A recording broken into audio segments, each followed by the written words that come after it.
RS Nagpuri Lohardaga की प्रस्तुति।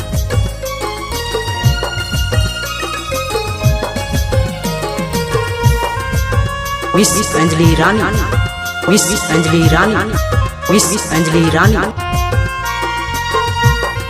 RS Nagpuri Lohardaga की प्रस्तुति। तोहरे मन सुने लागी डीजे अजित बड़ा की धमाकेदार प्रस्तुति। चांद लगे रूप सनम तोय कहाँ पाले रे, दीवाना होई गेलो देखी के सचेरे, दीवाना होई गेलो देखी के तो केरे।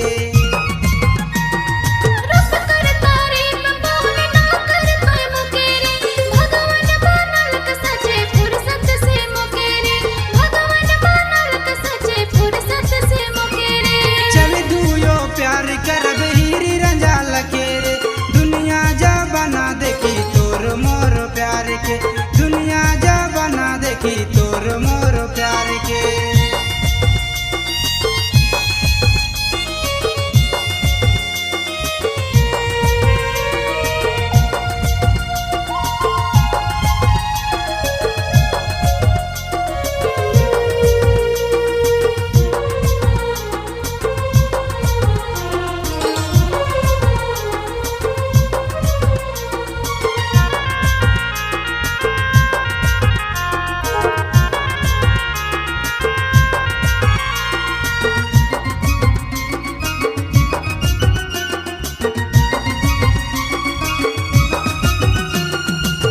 से तो के चाहो ना अंजलि, यापन तो के मानो ना अंजलि, आपन तो के मानो ना अंजलि।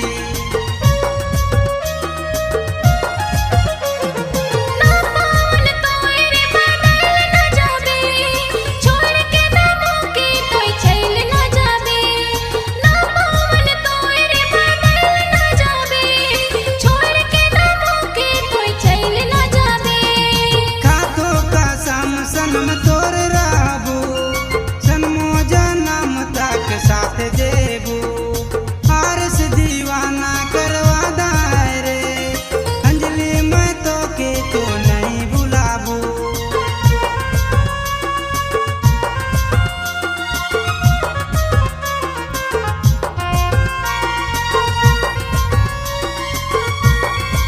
तोहरे मन सुने लागी डीजे अजित बड़ा की धमाकेदार प्रस्तुति।